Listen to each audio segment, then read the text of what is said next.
Likas sa atin ang mahilig mamasyal at wala namang masama kung mamamasyal ka. Wala namang masama na mag-enjoy, na kasama pamilya mo, kasama barkada mo, gusto mong medyo mawala lang yung stress, okay naman. Pero as a Christian, kailangan nag-iingat pa rin tayo. Sometimes the problem with us is kapag tayo ay nag enjoy we tend to be carefree. Hindi na tayo nag-iingat. Hindi na natin pinag-iisipang maigi yung binibili natin, yung ginagawa natin, yung ino-offer sa atin, o di kaya minsan sumasawsaw na lang tayo sa kung ano-anong klaseng practices ng mga ibang tao thinking that it's okay. Let me give you some examples. Sometimes pumunta ka sa isang lugar, bumibili ka ng mga gamit na kung ano-ano na sasabihin sa'yo, ito makakaganda to sa fortune mo. Ito makakatulong to sa business mo. Ito, pag sumamba ka dito, gaganda ang kapalaran mo, suswertehin ka. Now, we need to be very careful.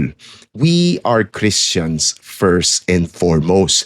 And our priority is to honor God in all things. Sa lahat ng ginagawa natin, uunahin natin ang Panginoon. Is He gonna be happy kung ginawa ko to?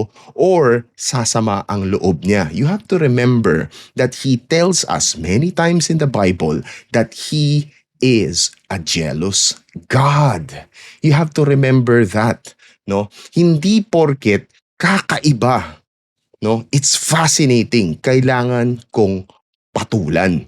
You have to remember yung pananampalataya mo. You have to remember your ambassadorship.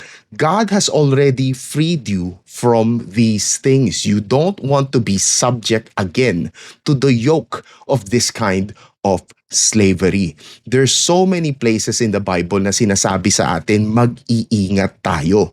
Sinasabi to sa mga Israelita. They were already part of the community of God, pero sinasabihan sila, winawarningan sila palagi. Do not look or turn to the right or to the left. Turn yourself away from evil. Sumunod ka sa mga commandments na binibigay ko. No? Otherwise, it's gonna make you fall. It's gonna cause you to backslide. These are spiritual traps designed to catch the unsuspecting. And with that, God bless.